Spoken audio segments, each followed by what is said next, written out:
Halo pemirsa, Weekly Report kembali hadir di sela-sela aktivitas Anda bersama saya Marshala Bakti yang akan memberikan rangkuman berbagai berita teraktual yang terjadi selama satu pekan terakhir. Ridwan Kamil Suswono resmi dideklarasikan maju Pilkada Jakarta 2024. Jokowi soal polemik putusan MK yang ramai tetap si tukang kayu. Pimpinan DPR RI pastikan Pilkada 2024 pakai aturan sesuai putusan MK. Berikut berita pilihan selengkapnya.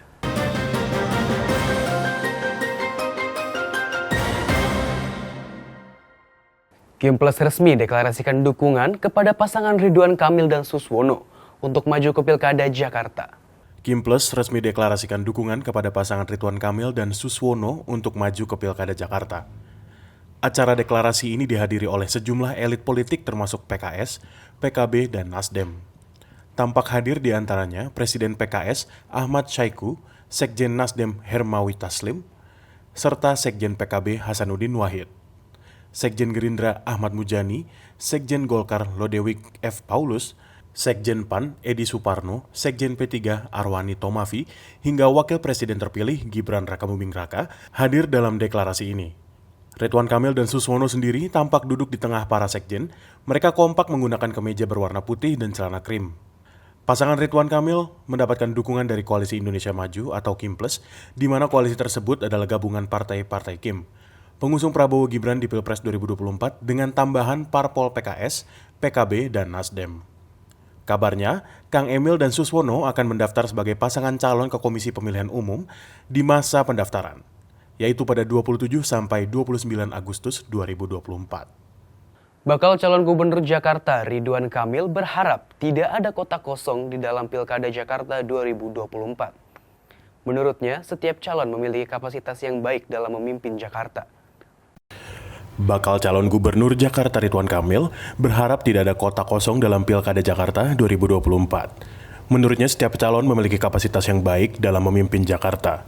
Ridwan Kamil mengatakan, jika hanya ada satu calon, tidak ada keleluasaan bagi warga Jakarta untuk menentukan pilihan mereka. Ridwan Kamil juga menyampaikan, semakin banyak calon yang maju dalam Pilkada 2024, semakin baik bagi warga Jakarta. Namun, dirinya tidak ingin mendahului keputusan KPU Jakarta. Kepastian soal kota kosong di Pilkada Jakarta baru akan terjawab setelah masa pendaftaran selesai. Ridwan Kamil juga menjelaskan bahwa dirinya dan Suswono memiliki visi yang tidak hanya baik, namun juga relevan dengan Jakarta baru usai pemindahan ibu kota negara ke IKN. Saya tidak mau mendahului keputusan KPU karena per hari ini proses-proses siapa yang mendaftar untuk diputuskan dan diluluskan dan resmi masih dalam proses KPU. Ya. Saya berharap sih tidak ada kotak kosong. Kami berharap warga Jakarta diberi kesempatan memberikan penilaian kepada mereka-mereka yang akan berkontestasi. Semakin ada, semakin banyak sebenarnya semakin baik. Saya kira itu. Ya. Menteri Energi dan Sumber Daya Mineral Bahlil Lahadalia menjadi calon tunggal Ketua Umum Partai Golkar periode 2024-2029. Menteri Energi dan Sumber Daya Mineral Bahlil Lahadalia menjadi calon tunggal Ketua Umum Partai Golkar periode 2024-2029.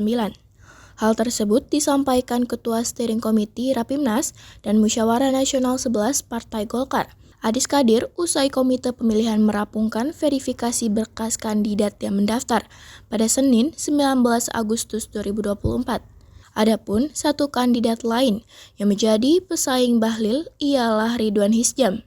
Pencalonan Ridwan dianggap tidak memenuhi syarat. Adapun sementara ini, Bahlil sudah mendapatkan 460 surat dukungan atau 83% dari total 558 pemilik suara. Adis menambahkan, Bahlil akan menyampaikan visi misinya. Setelah itu, para pemegang hak suara akan memberikan pandangan. Dari pemegang hak suara, itu saja kuncinya di situ. Pemegang suara ini bagaimana pendapatnya tentang bakal calon yang telah diverifikasi oleh steering committee. Jadi kita tunggu besok pandangan umum, kalau tidak salah besok malam, ya besok malam sekitar jam 9, jam 10 itu pandangan umum dari para pemegang hak suara. Kita dengarkan besok saja. Bisa aklamasi, bisa juga tidak aklamasi, tergantung para pemegang hak suara. Ya, cukup ya? Baik, Terima kasih kepada rekan-rekan wartawan yang telah menunggu mulai dari pagi dengan setia dari pagi sampai malam hari ini. Kita sama-sama bekerja, sama-sama lelah, tetapi dengan semangat kita bersama, pekerjaan kita semua hari ini sampai malam hari dapat berjalan dengan baik. Terima kasih atas kerjasama yang baik daripada teman-teman wartawan. Kami akhiri billahi taufiq wal hidayah. Assalamualaikum warahmatullahi wabarakatuh.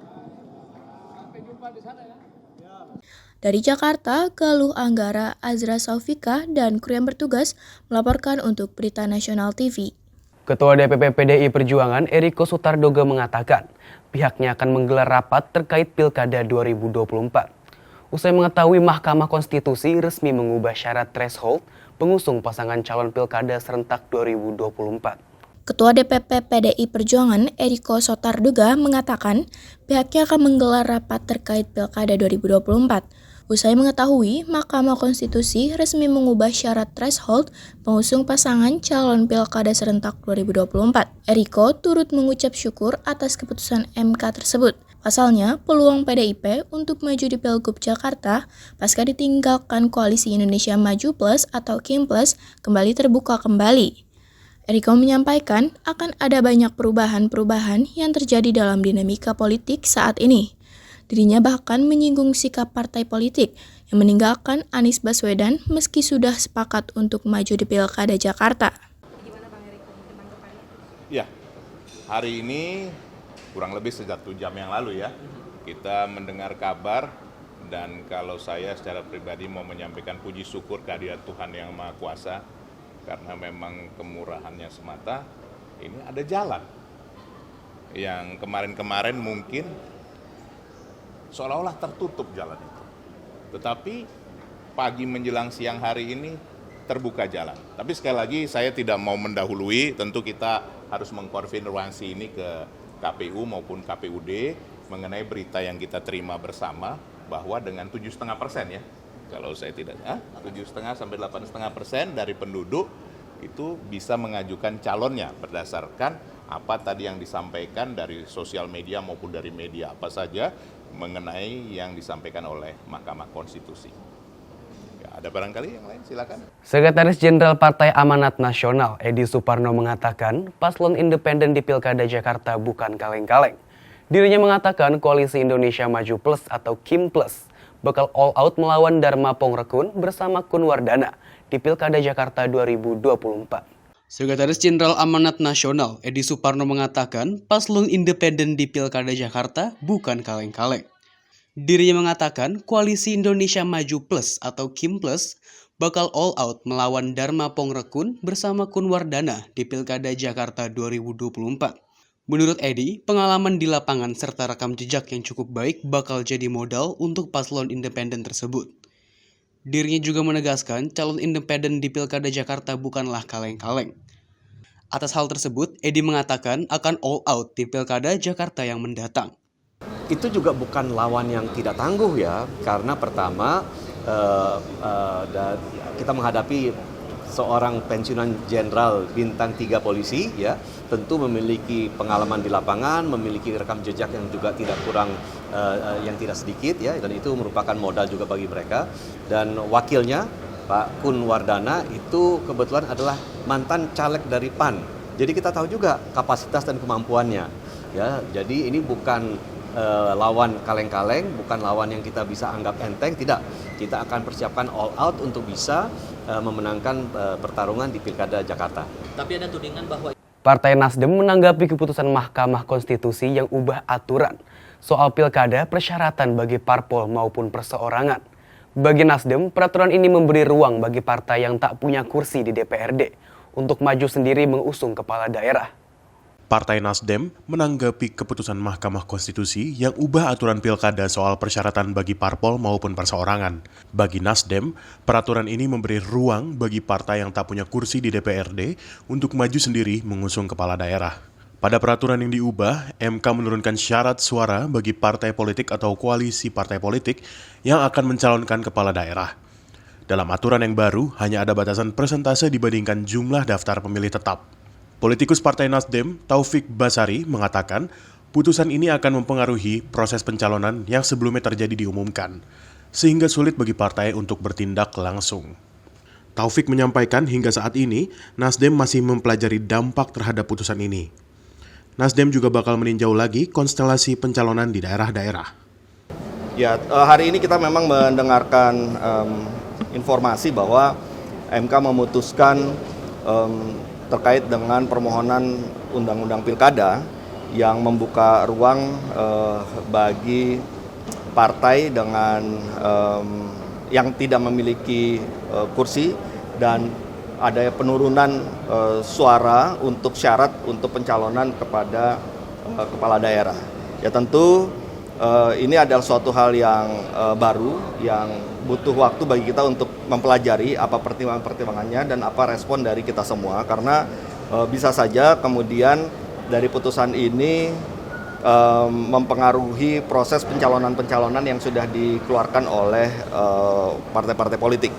Tentu di antara partai-partai politik akan terlebih dahulu mempelajari putusan ini dan kemudian melihat apa yang menjadi dampak dari putusan ini terhadap keputusan-keputusan dukungan rekomendasi yang telah dikeluarkan kepada calon kepala daerah. Ya, kita dari Nasdem tentu akan mempelajari terlebih dahulu dan akan menyisir satu persatu daerah-daerah yang sudah kita berikan dukungan, apakah ada dampaknya atau tidak. Ketua Umum terpilih Partai Golkar, Bahlil Lahadalia, mengingatkan agar partainya tidak boleh main-main dengan Raja Jawa jika tak ingin celaka. Ketua Umum terpilih Partai Golkar, Bahlil Lahadalia, mengingatkan agar partainya tidak boleh main-main dengan Raja Jawa jika tak ingin celaka. Hal tersebut Bahlil sampaikan dalam Munas ke-11 Golkar di JCC Senayan, Jakarta pada Rabu 21 Agustus 2024. Lebih lanjut, Bahlil memperingatkan seluruh kadernya agar berhati-hati dengan Raja Jawa. Namun, Bahlil enggan menyebut siapa sosok yang dirinya sebut sebagai Raja Jawa. Bahlil juga mengaku tidak mempunyai kepentingan pribadi dalam kepemimpinannya di Golkar. Dirinya mengklaim hanya ingin membuat Partai Golkar menjadi lebih baik.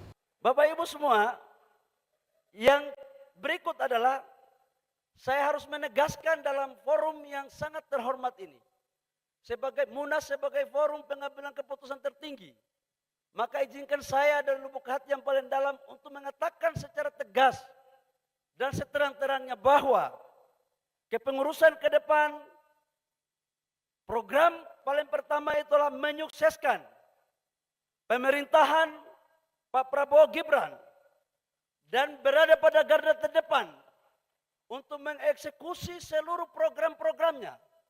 Dan juga berada pada garda terdepan dengan partai-partai koalisi lain untuk menjadi benteng pertahanan ketika ada yang main-main baik dari dalam maupun dari luar. Karena ini adalah bagian implementasi daripada doktrin karya kekaryaan. Dan kita tidak boleh main-main urusan ini. Kita sudah bersepakat, Golkar mendukung pemerintah, jangan pagi mendukung, sore setengah mendukung, malam bikin lain. Ini saya jujur aja. Saya nggak punya kepentingan apa-apa pribadi. Kepentingan saya ke depan adalah Golkar harus lebih baik dari sekarang. Karena itu, pemerintahan Pak Prabowo Gibran sebagai kelanjutan daripada pemerintahan Jokowi Ma'ruf Amin. Jadi kita harus lebih paten lagi. Soalnya Raja Jawa ini kalau kita main-main celaka kita. Saya mau kasih tahu aja, jangan coba-coba main-main di barang ini. Ini, waduh, ngeri-ngeri sedap barang ini, saya kasih tahu. Presiden Republik Indonesia Joko Widodo merespon soal putusan MK terkait ambang batas pencalonan dan batas usia kandidat di Pilkada. Jokowi menyebut keputusan tersebut menyebabkan polemik di masyarakat dan media massa. Namun Jokowi tetap menyorot publik menghubungkannya dengan tukang kayu. Presiden Republik Indonesia Joko Widodo merespon soal putusan MK terkait ambang batas pencalonan dan batas usia kandidat di Pilkada. Jokowi menyebut putusan itu menyebabkan polemik di masyarakat dan media massa. Namun, dia tetap menyorot publik menghubungkannya dengan tukang kayu. Jokowi menilai putusan MK yang diketok kemarin telah masuk ke ranah yudikatif. Dan Joko Widodo mengaku menghormati keputusan itu. Melalui putusan tersebut, MK memutuskan partai atau gabungan partai politik peserta pemilu dapat mengajukan calon kepala daerah mesti tidak mendapatkan kursi DPRD. Dan syarat usia cagup harus berusia minimal 30 tahun saat penetapan calon. Wakil Ketua Balik DPR Ahmad Baidowi alias Awik pun mengatakan pihaknya sudah menyurati pimpinan DPR agar pengesahan RUU ini bisa masuk di rapat paripurna esok hari. Kita melihat media sosial, media massa, ini sedang riuh, sedang ramai setelah putusan yang terkait dengan pilkada.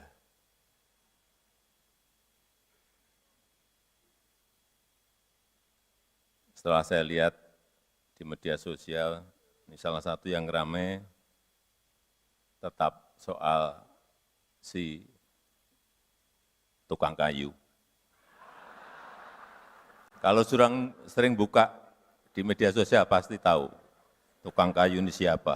Dewan Perwakilan Rakyat Republik Indonesia resmi membatalkan pengesahan rancangan Undang-Undang Pemilihan Kepala Daerah 2024. Dewan Perwakilan Rakyat Republik Indonesia resmi membatalkan pengesahan rancangan Undang-Undang Pemilihan Kepala Daerah 2024. Putusan hasil sidang Mahkamah Konstitusi lah yang akan berlaku pada saat pendaftaran di KPU sesuai dengan hasil judicial review Undang-Undang Pilkada yang diajukan Partai Buruh dan Partai Gelora. Hal tersebut disampaikan oleh pimpinan DPR RI, Dasko, saat mengadakan konferensi pers di Gedung Nusantara II, DPR RI Senayan, Jakarta Pusat pada Kamis 22 Agustus 2024 malam. Dasko menegaskan, rapat paripurna hanya bisa diselenggarakan pada hari Selasa dan Kamis, sehingga Dasko mengatakan mustahil DPR mengesahkan RUU Pilkada pada Selasa depan atau pada hari pendaftarannya. Baik, Assalamualaikum warahmatullahi wabarakatuh. Rekan-rekan media yang saya hormati, sehubungan dengan banyaknya pertanyaan yang disampaikan oleh teman-teman awak media kepada saya pada dari siang sampai sore hari ini, perkenankan saya sebagai pimpinan Dewan Perwakilan Rakyat Republik Indonesia menjelaskan tentang revisi Undang-Undang Pilkada. Bahwa pada hari ini tanggal 22 Agustus hari Kamis, pada jam 10.00, setelah kemudian mengalami penundaan selama 30 menit, maka tadi sudah diketok bahwa revisi Undang-Undang Pilkada tidak dapat dilaksanakan. Artinya, pada hari ini revisi Undang-Undang Pilkada batal dilaksanakannya. Nah, oleh karena itu, sesuai dengan mekanisme yang berlaku, apabila mau ada paripurna lagi harus mengikuti tahapan-tahapan yang diatur sesuai dengan tata tertib di DPR. Dan karena pada hari Selasa, tanggal 27 Agustus 2024, kita sama-sama tahu sudah pada tahapan pendaftaran pilkada. Nah, oleh karena itu kami tegaskan sekali lagi, karena kita patuh dan taat dan tunduk kepada aturan yang berlaku, bahwa pada saat pendaftaran nanti karena RUU Pilkada belum disahkan menjadi undang-undang, maka yang berlaku adalah hasil keputusan Mahkamah Konstitusi Judicial Review yang diajukan oleh Partai Buruh dan Partai Gelora. Demikian pernyataan singkat dari kami, mudah-mudahan menjadi jelas. Saya ucapkan terima kasih. Pak, tanya Pak, apa alasan konkret dari DPR itu tiba-tiba membatalkan itu? Apakah karena tadi hari ini gelombang penolakan begitu besar, terus kemudian Pak, apa benar tadi isu istana juga berkomunikasi dengan DPR bahwa ini tidak perlu disahkan seperti itu? Kalau tadi Anda monitor bahwa tidak jadi dilaksanakan atau batalnya pengesahan itu jam 10 pagi.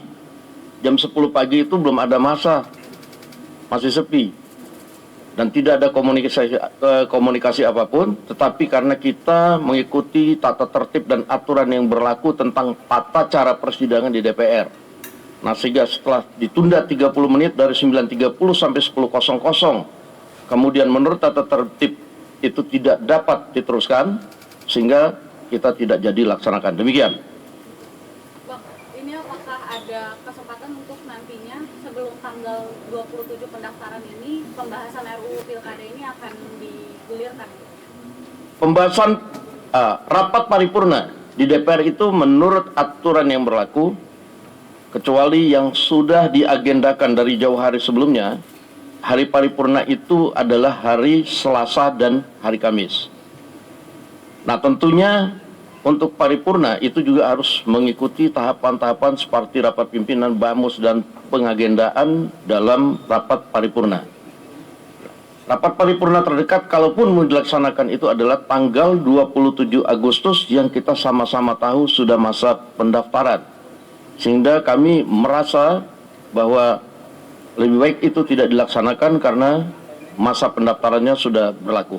Demikian. Demikian rangkuman berita kali ini. Jangan lupa tetap saksikan Weekly Report untuk update berita selanjutnya. Tayang setiap minggu hanya di Berita Nasional TV. Saya Marshala Bakti dan kru yang bertugas pamit undur diri. Selamat berakhir pekan dan sampai jumpa.